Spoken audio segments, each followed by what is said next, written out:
하나만 꺼주시면 잘 안 보이실 것 같아서. 예, 좀 괜찮으시면. 예, 방금 소개받은 박근수 목사입니다. 좀 교수로 불리기가 많이 부담스러워서 그냥 목사로 불러주시면 예, 그런 마음이고요. 밖에서 그냥 그 목사 되기 전에도 한 10년 정도 강의했는데도 불구하고 저는 강의가 안 편해요. 솔직히 편하지 않고 우리 배대원에 와서도 강의할 때마다 많은 부담감도 있고 3시간 강의 준비하려면 뭐 그 3배, 4배 정도 이렇게 준비하지만 안 될 정도로 많이 강의에 좀 약한 사람이긴 한데 또 배대원에 또 이렇게 이사님께서 감독님께서 불러주셔서 현재는 배대원에서 이제 목회학 특히 이제 예배학을 이제 주 전공으로 가르치고 있습니다. 그런 다른 과목도 그때그때마다 필요하면은 가르치기도 하는데 그래도 목회학하고 예배학 가르치다 보니까 아무래도 서당계 3년이면 풍어를 없는다고 그래도 좀 그동안 배운 거 중심으로 해서 여러분들에게 이제 조금이라도 좀 도움이 되는 그런 시간이 됐으면 좋겠습니다. 너무 귀한 시간이라 그런 부담감이 있다는 걸 말씀드리고요. 먼저 좀 기도하겠습니다. 하나님 아버지, 또 이렇게 귀한 또 과정에 또 귀한 시간을 내어서 이 시간 함께하는 우리 모두를 하나님 기억하여 주시고 주의 성령으로 후원해 주셔서 이 시간 또 전하고 또 듣는 모든 강의 내용과 메시지가 성령의 감동으로 말미암아 지식에만 머무르지 않고 우리의 믿음 되어서 우리가 교회를 세워가고 또 교회의 든든한 또 직분을 잘 감당하는 우리가 모두가 되는데 우리가 다 이 시간 다 귀하게 준비되고 쓰임받는데 도움되게 도와 주옵소서. 예수 이름으로 기도했습니다. 아멘. 네, 우리 제목을 이렇게 잡아봤습니다. 교회의 덕을 세우고 교회의 본이 되는 예배자. 이렇게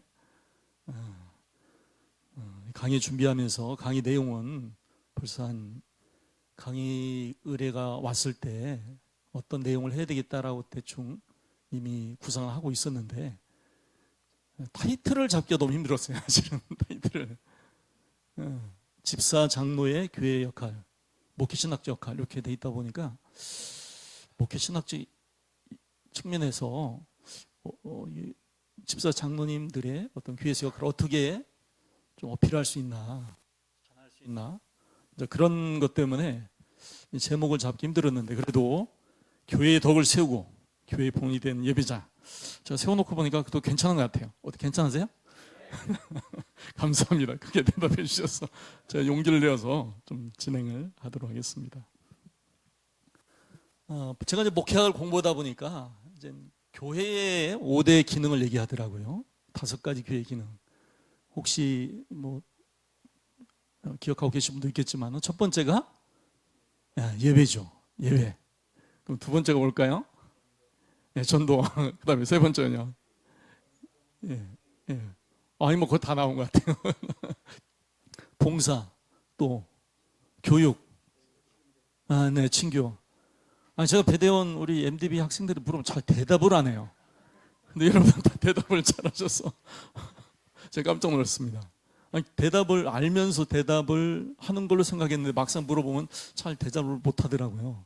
이렇게 또 혹시 틀릴까봐 좀 겁이 많아서 그런지 모르겠는데 5가지 기능하면 이제 예배, 그 다음에 교제, 그 다음에 이제 교육, 그 다음에 이제 순서가 좀 그렇죠. 보통 이제 예배가 첫 번째 나오고 두 번째 제가 이제 마련한 순서가 있습니다. 두 번째 순서는 전도입니다. 세 번째 순서는 친교 또는 교제, 그리고 그 다음에 이제 교육, 그리고 마지막으로 이제 봉사 또는 사역 이렇게 얘기합니다. 그래서 이걸 애우기 좋게 하려고 뭐 예배야 뭐 교회의 가장 본질적인 기능이니까 가장 본질적인 기능이니까 이 마이크로 할게요. 가장 본질적인 기능이니까 뭐 예배는 그렇잖아요. 예배는 우리가 이 땅에 있을 때도 예배 드려야 되고 나중에 부활해서 하늘에 가서도 영원토록 하나님 앞에 예배자입니다. 그래서 예배는 뭐 한시적인 어떤 기능이 아니라 본질적인 기능입니다. 근데 다른 나머지 어떤 전도하고 교제하고 교육하고 봉사 또는 사역하는 것은 이 땅에 있을 때만 할 수 있는 거예요. 사실은 이 땅에 있을 때만. 그래서 이제 교회의 가장 중요한 기능을 이제 저는 예배로 우선 잡고요.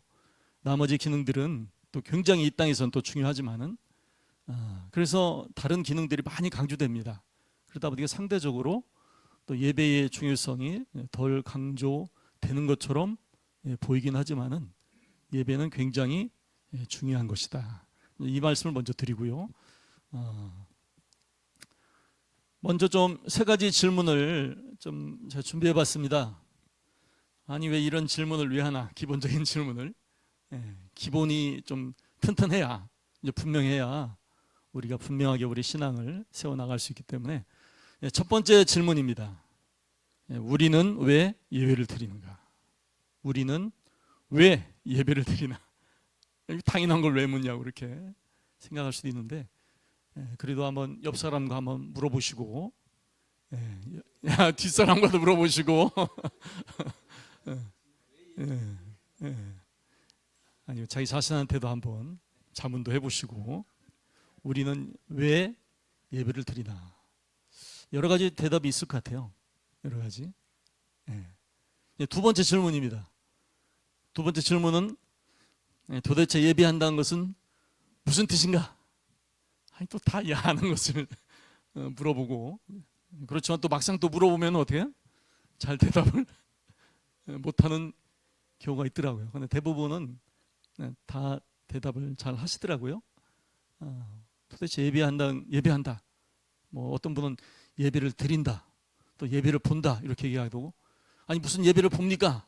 예배는 드리는 거지 이렇게 하시는 분도 있고 또 예배한다는 것이 무슨 뜻인지를 좀 더 우리가 정확하게 이해할 수 있다라면은 우리가 신앙생활에 또 교회생활에 또 교회를 섬기는데 굉장히 유익할 걸로 좀 확신합니다. 세 번째 질문입니다. 우리는 주일 예배에 은혜를 받고 있느냐? 우리는 주일 예배에 은혜를 받고 있는가? 네. 물론 예라고 대답해야죠. 예라고 대답해야 됩니다. 우리는 주일 예배에 은혜를 받고 있는가? 도대체 은혜를 받는 것이 뭔가? 은혜를 받는 것이 뭔가? 예배 드리고 났더니 마침 내가 고민했던 말씀을 딱 감독님께서 내 생각과 똑같이 말씀해 주시면 어때요? 은혜 받죠. 은혜 받습니다. 내가 그 말씀 고민했는데 나름대로 딱 깨달았다고 생각했는데 그 말씀을 감독님이 또 마침 예배 시간에 딱 얘기해 주면은 예배 은혜 많이 받은 거죠.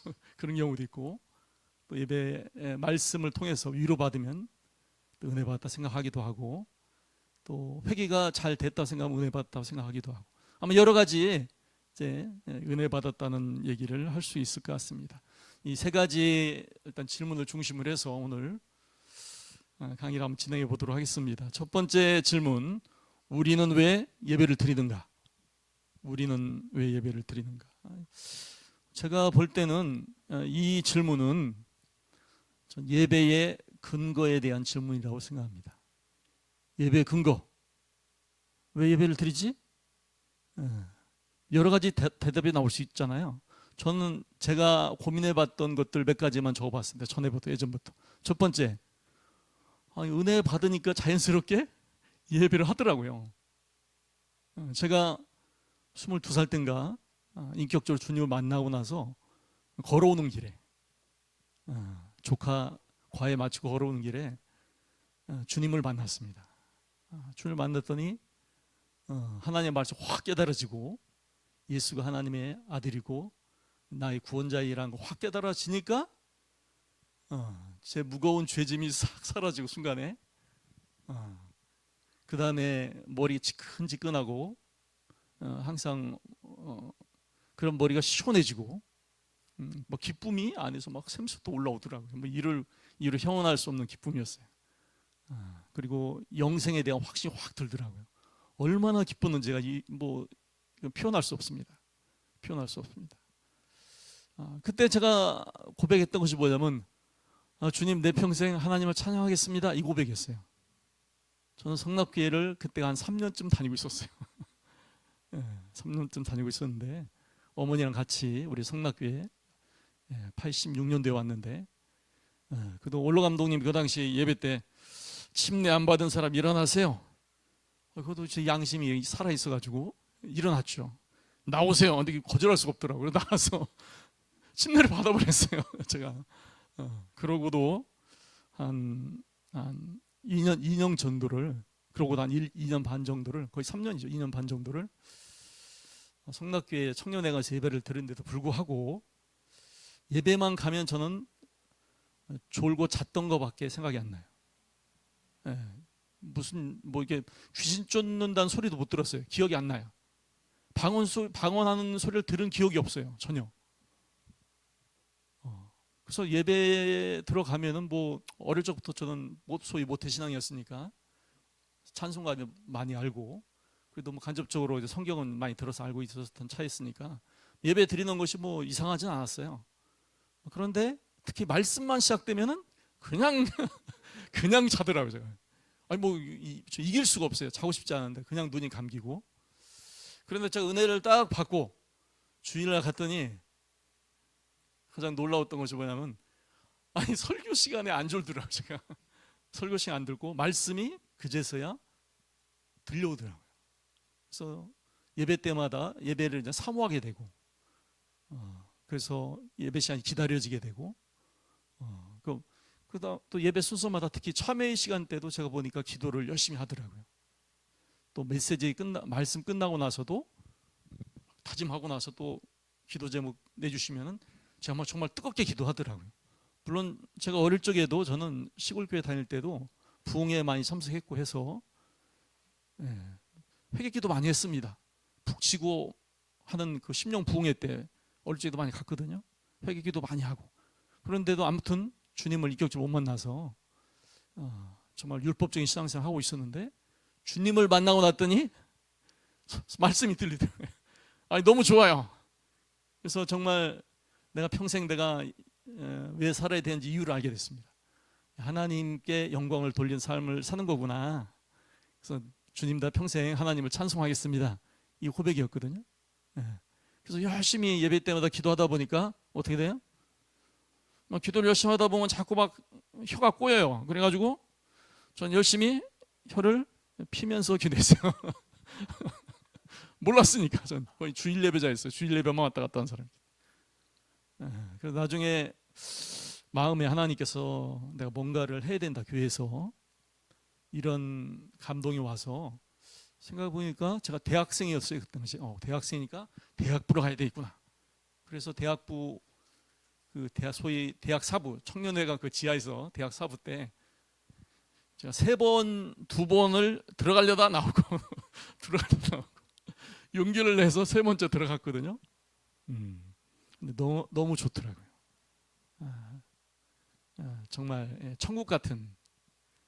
그래서 찬양도 너무 좋고, 형제 자매들 같이 예배하는 분들이 너무 좋고, 말씀이 너무 좋고, 그래서 당장 새신자반에 또 이렇게 편성이 돼가지고 보니까 같이 조언이 된 사람들은 다 정말 새신자들이고, 저는 그래도 모태신앙이고, 저는 이미 주님을 만난 믿음의 확신을 갖고 있었는데, 새신자 교육 다 끝나고 나서 성령 받아야 된다고 조장님이, 그래서 다들 보니까 막 방언하고 다 그러는데 저만 방언을 못하는 거예요. 저만. 그래서 할 수 없이 조장님께서 저한테 할렐루야를 해보시라고 그래가지고 제가 그래서 할렐루야 했죠. 그랬더니 약간 혀가 꼬부라지더라고요. 니을자가 많이 쓰는지. 그랬더니 조장님 그 방언하는 것 같다고, 방언 통변 좀 해보자고. 그래가지고 그 당시엔 대학부 방언 통변을 많이 했으니까, 그래서 방언 통역 하신 분한테 안내돼서 제가 갔습니다. 갔더니 대뜸 방언을 하라는 거예요. 방언을. 아니 어떻게 한 입으로 2말 했는데 이해가 안 돼가지고, 그래서 할 수 없이 발동을 벌여야 되니까 할렐루야로 시작했죠. 할렐루야 딱 했더니 갑자기 혀가 확 돌아가는 거예요. 사실은 제가 얼마나 깜짝 놀랐겠어요. 혀가 확 돌아가면서 막 방이 나오는 거예요. 그때 그건 보니까 제가 막 일부러 하는 것 같지 않더라고요. 제가 느끼기에도 마음이 막 뭉클해지면서 그러면서 통역을 쭉 해주셨는데 내용이 잘 기억은 안 나지만은 제가 평소에 많이 고민하고 이렇게 했던 내용이 나오더라고요. 그래서 약간 깜짝 놀라가지고 야 정말 이게 내가 방언을 내가 받은 게 틀림없구나. 그래서 이게 방언 통역의 은사가 이런 때 필요하구나 그때. 그 뒤로 제가 방언 통역을 딱 한 번 받고 안 받았습니다. 그래서 그리고 나서 딱 봤더니 내가 그때 예배 때 열심히 기도할 때 혀가 꼬부라졌는데 그때 그게 방언이었구나. 그때서 이해가 된 거죠. 이해가 되고 내가 주님을 인격적으로 모실 때 비록 길에 오면서 고민하다가 모셨긴 했지만은 그때 주님 성령께서 임하셨구나.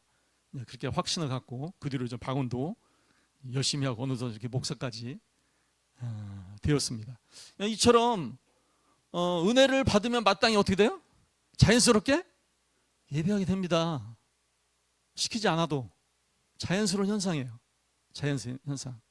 두 번째는 보니까 사람은 본래 하나님을 예배할 자로 지었더라고요. 말씀해 보니까 하나님의 그 인생을 지으신 목적이 하나님을 예배할 자로 관련된 말씀을 뒤에 좀 보겠습니다. 이것도 굉장히 저는 큰 깨달음이었어요. 본질적으로 사람은 이렇게 처음부터 하나님의 예배할 자로 지었다는 사실을 이제 깨닫고 나서야 이제 예배에 대해서 이제 여러 가지 저는 이제 여러 가지 이해가 안 되면 잘 안 넘어가는 좀 약간 그런 좀 스타일이다 보니까 이해가 돼야 돼요. 이해가 돼야만 잘 뭐가 됩니다. 이해되기 전까지는 잘 안 넘어가죠.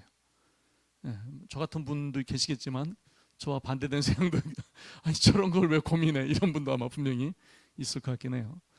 세 번째 보니까 저는 세 번째 보니까 그 하나님을 사랑하라 하는 계명이 있습니다. 하나님을 사랑하라는 계명이 있어요. 예배를 다른 말로 좀 표현해 보자면은 이렇게 표현할 수도 있습니다. 예배는 하나님을 사랑하는 표현이에요, 사실은. 하나님을 사랑하는 직접적인 표현입니다. 직접적인 표현. 우리가 사랑하는 사람이 있으면 어떻게 돼요?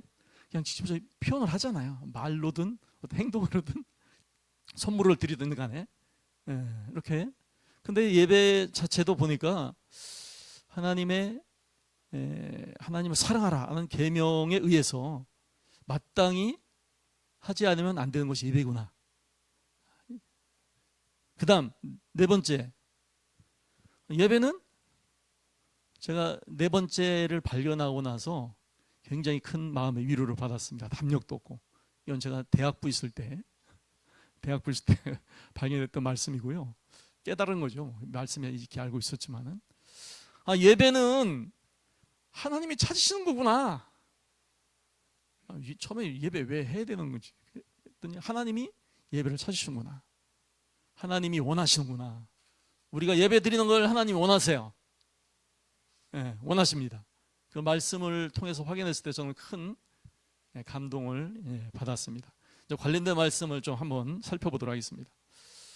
첫 번째 말씀입니다. 창세기 12장 7절로 8절입니다. 다 같이 한번 읽어보겠습니다. 시작. 여호와께서 아브라함에게 나타나 가라사대 내가 이 땅을 네 자손에게 주리라 하신지라. 그가 자기에게 나타나신 여호와를 위하여 그곳에 단을 쌓고 거기서 베델 동편 산으로 옮겨 장막을 치니 선은 베델이요 동은 아이라.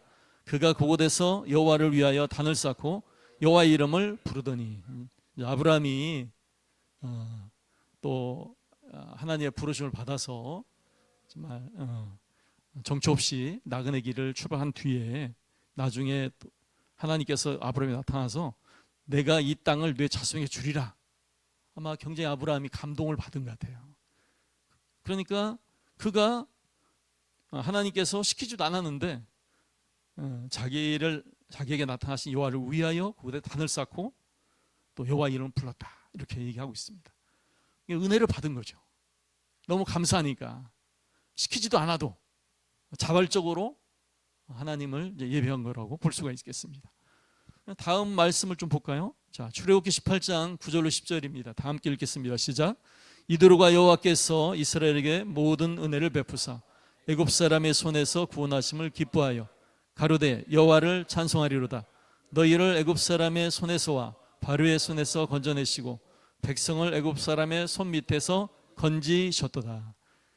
모세의 장인 이드로가 모세를 통해서 이스라엘 백성을 구원해 내신 것을 보고 이렇게 얘기한 겁니다.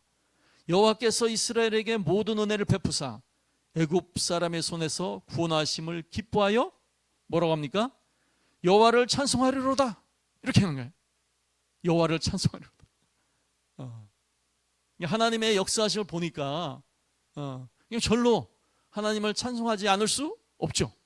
은혜를 받으니까 하나님의 놀라운 역사를 보니까 하나님 베푸신 그 구원의 역사를 보니까 하나님을 찬송하지 않을 수가 없습니다. 그다음 우리 시편 95편 1절로 7절 한번 다 같이 한번 읽겠습니다. 시작. 오라 우리가 여호와께 노래하며 우리 구원의 반석을 향하여 즐거이 부르자. 우리가 감사함으로 그 앞에 나아가며 시로 그를 향하여 즐거이 부르자.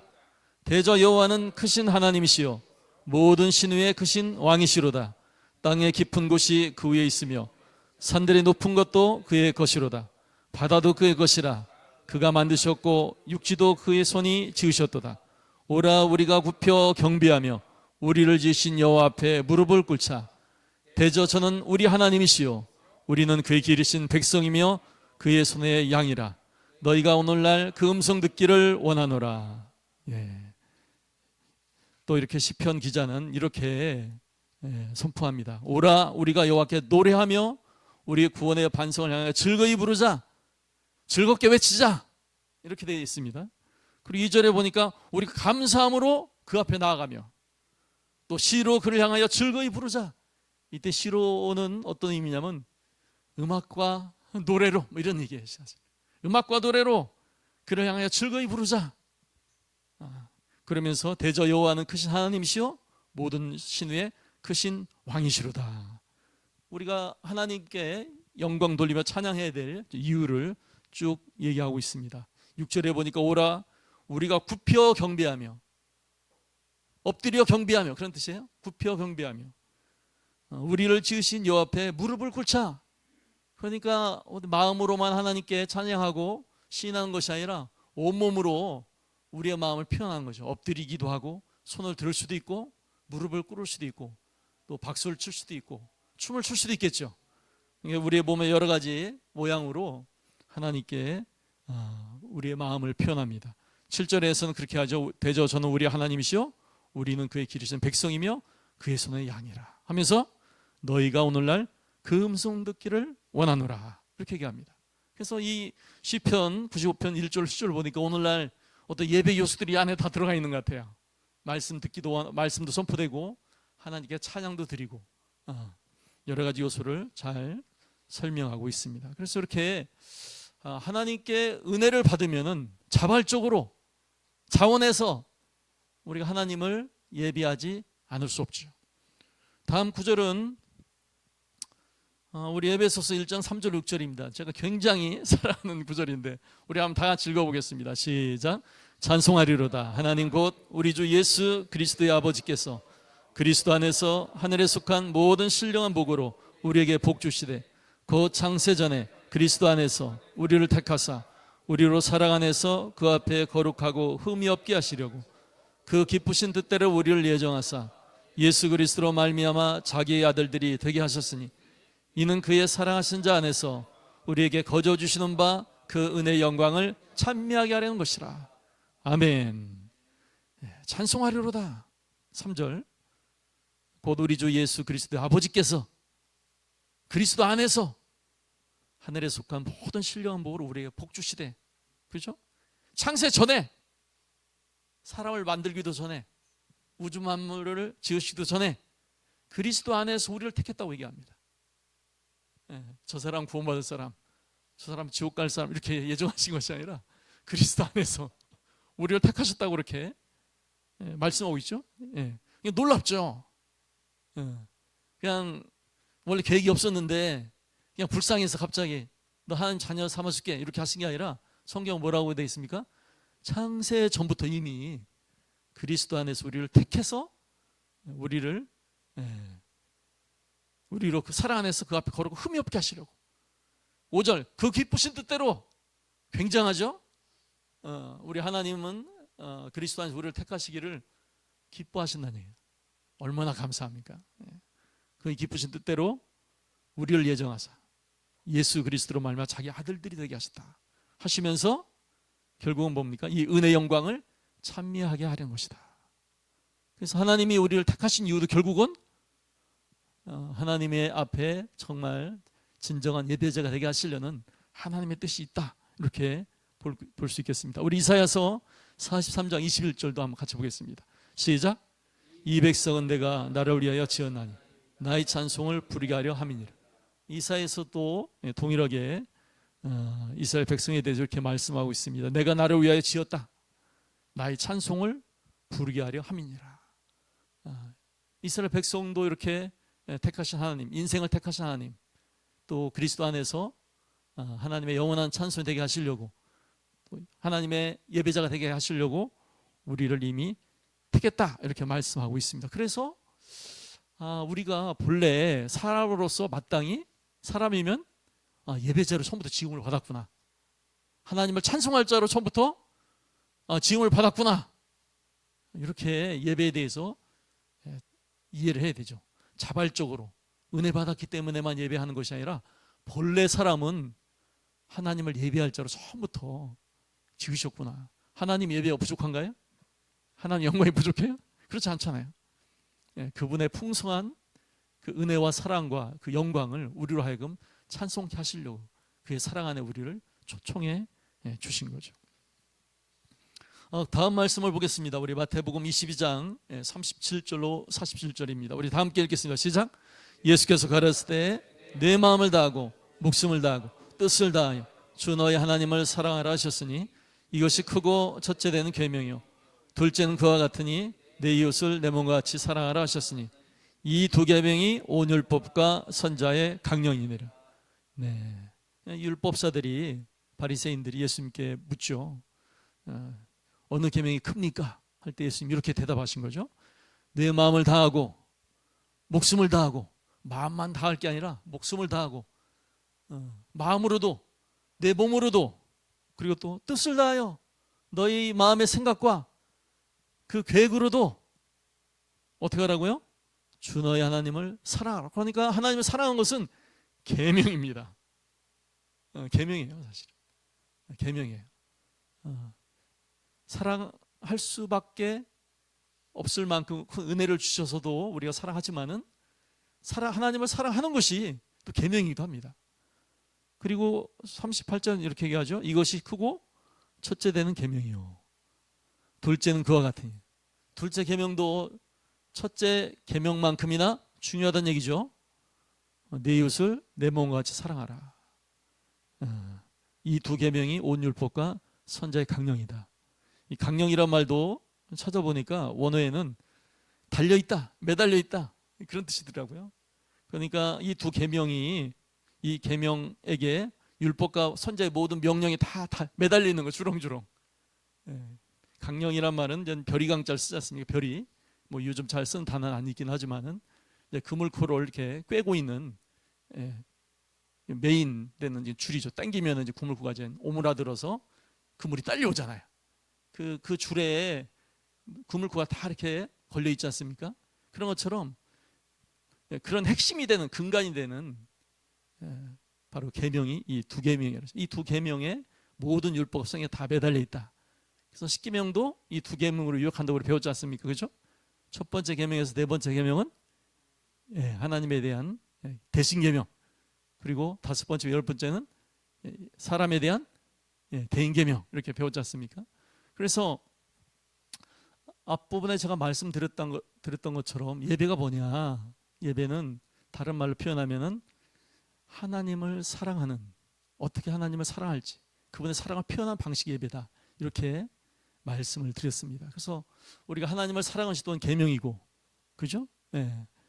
이 그리고 동일하게 내 이웃을 내 몸같이 사랑하, 이것도 또 계명이지 않습니까? 이 계명을 순종해서라도 예배를 해야 됩니다.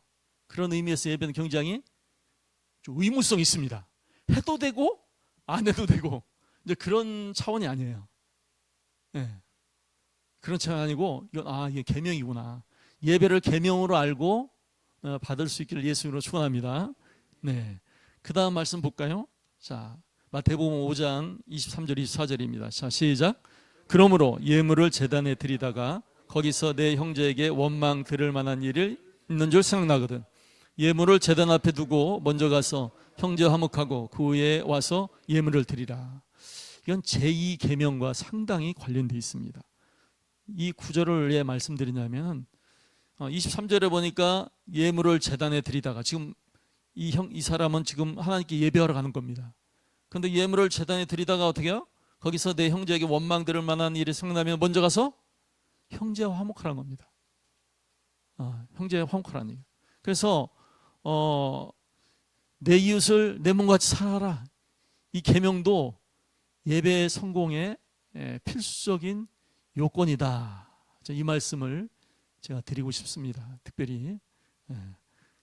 자, 그 다음 말씀 한번 볼까요? 자, 히브리서 13장 15절 16절입니다. 시작. 그 이러므로 우리가 예수로 말미암아 항상 찬미의 제사를 하나님께 드리자. 이는 그 이름을 증거하는 입술의 열매니라. 오직 선을 행함과 서로 나눠주기로 잊지 말라. 이 같은 제사는 하나님이 기뻐하시느니라. 아멘.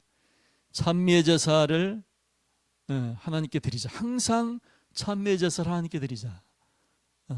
예배의 핵심적인 방법이죠. 동시에 16절은 뭐라고 얘기하고 있습니까? 오직 선을 행함과 서로 나눠주기 잊지 말라. 그러면서 이 같은 제사는 이렇게 표현하고 있어요. 이것도 예배예요. 이 같은 제사는. 그래서 우리가 첫째 계명과 둘째 계명이 순종하라고 주신 계명인 것처럼 우리가 이 계명을 이루는 것이 또한 예배이긴 한데 이 계명을 우리가 다 순종할 때 온전한 예배가 될 수 있다. 이것을 우리가 알 수가 있겠습니다. 우리 한번 그 요한복음 4장 23절 24절 다 함께 읽겠습니다. 시작. 아버지께 참으로 예배한 자들은 신령과 진정으로 예배할 때가 오나니 곧 이때라. 아버지께서는 이렇게 자기에게 예배하는 자들을 찾으시니라. 하나님은 영이시니 예배한 자가 신령과 진정으로 예배할지니라. 이 장면은 예수님께서 이제 유대에서 이제 갈릴리로 넘어가시려고 이제 사마리아로 통해서 가는 중에 사마리아 그 수가성이라는 데서 야곱의 우물가에서 잠깐 피곤해서 앉아 있을 때 그 사마리아 여인이 이제 물을 길러 온 거죠. 마침 그때가 12시기도 하고 그때 사마리아 여인을 만났을 때 예수님께서 대뜸 그 사마리아 여인에게 묻죠. 뭐라고 요청하죠? 내게 물 좀 달라. 그랬더니 사마리아 여인이 대답합니다. 뭐라고 대답합니까? 아니 당신은 유대인인데 어찌해서 내게 물을 달라 합니까? 이렇게 얘기하지 않습니까? 사마리아인하고 유대인들은 서로 상종을 하지 않았습니다. 유대인들이 바벨론으로 다 포로로 잡혀갔습니다. 포로로 잡혀갔다 나중에 다시 귀환을 하잖아요. 귀환하면서 뭘 합니까? 성전을 재건하잖아요. 성전을 짓습니다. 그때 성전을 지으려고 할 때 마침 그때 그 지역에 사마리아 살고 있던 사람들이 어떻게 했어요? 우리도 좀 같이 합시다 이렇게 했어요. 그랬더니 유대인들이 어떻게 환영했습니까? 거절했어요. 여러분들이 사마리아 입장에서 일하면 어떻게 생각했어요? 너무 괘씸한 것 같아요. 그래서 그 뒤로 계속 방해를 해가지고 한 10여 년 이상 성전이 지체됐어요. 나중에 막 다른 왕에게 또 그냥 고자질해서 이 유대인들을 성전 치면 분명히 또 말썽 일으킵니다. 과거 역사를 한번 찾아보십시오. 그래가지고 결국 찾아보니까 유대인들이 보통 독종이 아니었던 거예요, 사실은. 그래서 그거 못 지켜라. 그러다가 나중에 또 하나님께서 또 성전을 짓게끔 기회를 주시죠. 그래서 결국은 성전을 짓습니다.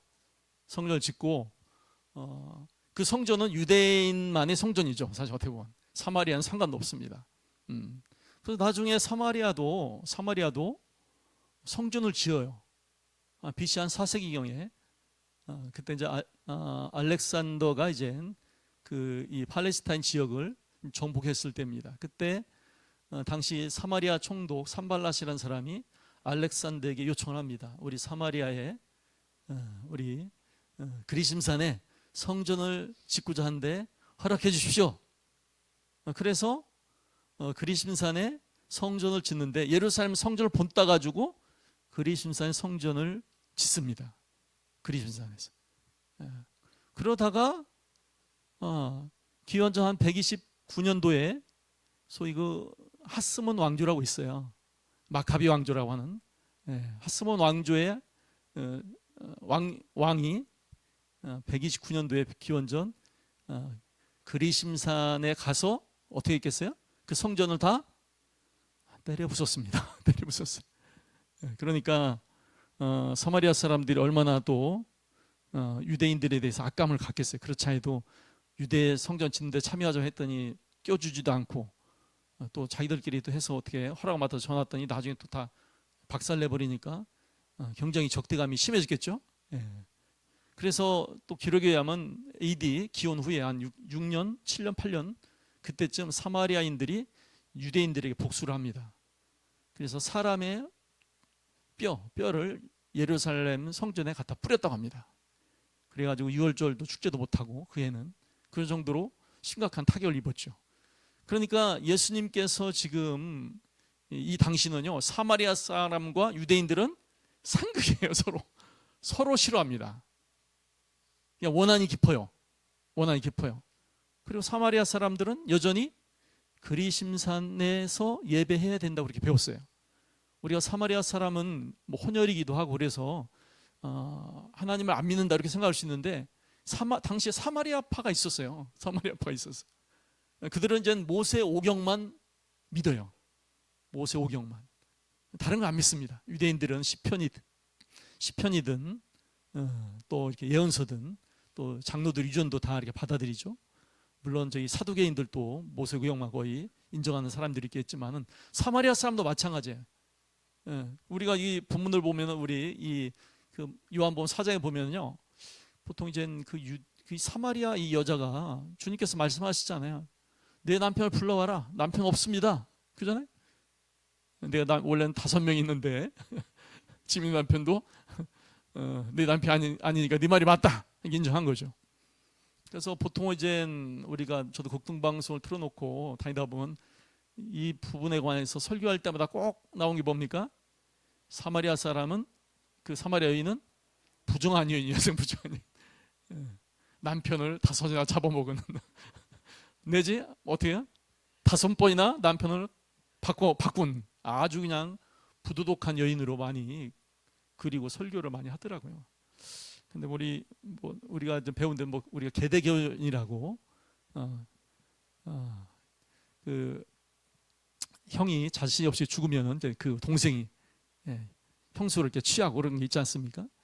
이 사마리아 여인의 대화를 보면은요, 예수님과 대화를 보면은 전 아무리 봐도 이 여자가 부정한 여인 같지는 않아요. 솔직히 이 사람은 메시아를 조금 굉장히 사모하고 기다리고 있고 예수님과 얘기하면서 가장 관심이 뭐예요? 예배에 관심이 있어요. 아니 우리 조상들은 이 산에서 예배해야 된다고 하는데 당신 유대인들은 예루살렘에서 예배해야 된다 합니다. 도대체 어디에서 예배드리는 게 맞습니까? 얼마나 예배에 관심이 많아요. 그죠? 그리고 메시아를 기다리고 있어요. 이런 정도의 신앙인데 저는 부정한 여인으로는 솔직히 안 보입니다. 오히려 계대 결혼이라는 관점에서 그것을 설명하는 것이 훨씬 그 맥락을 이해하는 것이 저는 옳다고 봅니다. 그런데 주님은 딴 사람 유대인도 아니고 딴 사람도 아니고 이 예배를 정말 사모하는 이 사마리아 여자를 통해서 오늘 이 말씀을 지금 알려주신 거예요. 주님도 아무 때나 막 진리의 말씀 막 꺼내놓으신 게 아닙니다. 어떤 상황에 맞춰서 그때 거기에 맞게 말씀을 항상 내어놓으시거든요. 그래서 그때 내어놓으신 말씀이 이거예요. 이 장소입니까? 저 장소입니까? 장소를 부르는데 여기도 아니고 저기도 아니다. 그러면서 뭐라 합니까? 아버지께 참으로 예배한 자들은 신령과 진정으로 예배할 때가 온다. 때를 얘기하죠. 그러면서 곧 이때다. 이때가 언제예요? 주님이 오신 때를 얘기한 거죠. 아버지께서는 이렇게 자기에게 예배하는 자들을 찾으신다, 이렇게 얘기합니다. 그래서 여기서는 신령과 진정으로 예배하는 자들을 찾으신다. 신령과 진정으로 예배하는 자들. 이 부분은 어떤 부분은 이 부분을 이렇게 삼위일체적 예배로 설명하는 근거로 삼기도 합니다. 왜냐하면 아버지가 등장하고 신령이 등장하고 영이 등장하고 성령이 등장하고, 이것을 그렇게 보면은 같은 단어니까 진정 진리 대신 예수가 등장하는 관점으로 보면은 삼위일체적 예배의 근거로도 사용할 수 있겠네. 유대인의 예배와 우리 그리스도인의 예배가 같습니까? 다르잖아요. 유일하신 하나님을 믿는 것은 틀림없습니다. 똑같습니다. 한데 유대인들은 삼위일체 하나님 인정 안 해요. 근데 우리 그리스도인들은 삼위 하나님을 인정하고 삼위 하나님께 예배를 합니다. 그래서 주님은 여기서 결정적인 것이 뭐냐면 아버지께서는 이렇게 자기에게 예배한 자를 찾으신다. 중요한 것은요, 이 본문 맥락이 어떤 맥락이냐면, 지금 그리심사에서 예배됩니까? 예루살렘 성에서 예배됩니까? 이게 뭐냐면 사실 공적 예배를 얘기하는 거예요. 사실은요, 집에서 혼자 드리는 개인 예배가 아니라 공적 예배를 지금 어느 것이 맞습니까? 좀 물어보는 거예요, 사실은. 공적 예배를. 그래서 우리가 공적 예배의 어떤 근거 구절로서 우리가 들 수 있는 좋은 말씀이다. 그래서 우리가 공적 예배를 드릴 때는 좀 그렇게 얘기합니다. 우리가 모일 때는 어떤 교회요? 모이는 교회. 그러면 예배 끝나고 나갈 때는 흩어지는 교회, 이렇게 얘기하잖아요. 그러니까 모일 때는 모이는 교회라고 보이죠. 모여서 뭘 이룹니까? 그리스도의 몸을 이루는 거죠. 그리스도의 몸을 이루어서 예배하고 하나님께 예배하는 거죠. 그래서 보통 우리 신학적으로 보면 그렇게 얘기해요. 공적 예배의 대상은 뭐 이렇게 하나님 아버지다 이렇게까지 얘기합니다. 아버지다. 그 마치 우리가 그리스도의 몸된 지체를 이루는 각각의 지체들이 예수 그리스도의 몸을 이루잖아요. 주일날에 와서. 몸은 몇 개입니까? 그리스도 몸은 하나잖아요. 그리스도 몸된 교회를 하나 된 몸을 이루어 가지고 그리스도의 몸 안에서 그리스도의 몸으로 성령의 감동을 입어 성령 인도하심을 따라 누구에게 예배드린다고요? 아버지께 예배드리는 겁니다. 그러니까 이제 예배드릴 때 삼위 하나님께 예배드린다 표현하고, 삼위 하나님이 이렇게 이러한 질서 가운데서 역사하시는 모양으로 우리 예배한다, 이렇게 공적 예배를 이해하시면 좋을 것 같습니다. 그래서 이렇게 우리가 왜 예배를 드려야 되지? 자원함으로, 왜 은혜를 받았기 때문에 자원함으로, 자발적으로. 그러니까 굉장히 중요합니다, 이런 것들이. 그래서 우리 그리스도 예배의 성격은 첫 번째는 자원함으로 드리는 거다. 억지로 드는 거 아닙니다. 억지로 드는 게 아니에요. 은혜를 받은 자로서 자연스럽게 흘러나오는 것이 우리 그리스도인의 예배다. 두 번째는 처음부터 예배자로 지음을 받았기 때문에 마땅히 하나님께 예배 드려야 된다는 거죠. 세 번째는 계명입니다. 예배는 또한 계명이야. 하나님을 사랑하는 방법이 예배입니다. 하나님을 사랑하는 표현이 예배입니다. 그래서 마음을 다해서 어떻게 해요? 몸을 다해서, 또 뜻을 다해서 전인격적으로 온몸으로 나의 생각과 계획까지도 표현해서 드리는 것이 예배다. 그리고 동시에 하나님께 받은 사랑으로 서로 돌아보는 것이 예배다, 이렇게 볼 수 있습니다. 세 번째, 그리고 사랑으로 드린 예배죠. 네 번째로는 그 예배는 아버지께서 찾으신 예배다. 아버지께서 원하신 예배다. 아버지께서는 우리 예배를 받으시길 원하신다. 이겁니다. 사실은 내가 자원함으로 드리는 것도 있지만은 하나님께서 우리 예배를 받으신다는 사실을 깨닫고 우리가 다시 한번 예배자로서의 어떤 자세, 예배자로서의 마음가짐을 이렇게 새롭게 하는 것이 중요하다고 생각합니다. 그래서 이런 말이 있습니다. 우리가 보통 우리가 직분자를 많이 권면할 때 그런 얘기를 예전부터 많이 써요. 직분 잘 감당해. 직분 잘 감당하면 어떻게 돼요? 힘들어도 직분 잘 하다 보면 오히려 내 신앙이 성장해. 이런 표현을 얘기하잖아요. 아니, 신앙이 성장한 사람이 직분을 감당해야 될 텐데 직분을 잘 감당하다 보면은 내 믿음도 신앙도 더 성장해. 그러니까 잘 감당해봐 하듯이, 이런 표현이 있듯이 또 이런 얘기도 있습니다. 우리가 예배를 지키면은 예배가 누구를 지킨다고요? 우리를 지킨다고요. 이런 얘기도 있어요. 그래서 우리가 예배가 무엇인지에 대해서 좀 더 잘 이해하고 예배를 할 수 있으면 좋겠습니다. 두 번째는 두 번째 질문입니다. 예배한다는 것은 무슨 뜻인가? 예배한다. 이것은 이제 예배의 정의에 대한 질문입니다. 예배하는 게 뭐 하는 거지? 그래서 예배, 하나님께 찬송하는 것이 예배하는 거 아닌가? 말씀 듣는 게 예배하는 거 아닌가? 주일 예배 참석하는 것이 예배하는 거 아닌가? 어떤 게 예배하는 거지? 이렇게 생각할 수 있는, 다 맞는 얘기예요. 사실 다 맞는 얘기예요. 그래서 예배한다는 의미가 뭘까? 예배는 하나님께 경배하는 것이다. 하나님께 경배하는 것이다. 하나님께서 마땅히 받으셔야 될 그 찬송과 영광을 돌려드리는 게 예배다. 하나님께 하나님의 영광을, 그분의 존귀하심을, 또 그분의 은혜에 대해서 우리의 찬송과 경배를 드리는 것이 바로 예배죠. 두 번째 뜻은 예배는 하나님을 섬기는 것이다. 하나님을 섬기는 것도 예배인가? 그건 섬기는 거지. 이렇게 생각할 수 있는데, 하나님을 섬기는 것도 예배 개념에 포함되어 있습니다. 세 번째 개념은 우리 삶을 하나님께 산 제사로 드리는 것. 우리 삶을 하나님께 산 제사로 드리는 것. 첫 번째하고 두 번째는 주일날 웬만히 하는 것 같은데, 직분을 통해서도. 근데 세 번째 건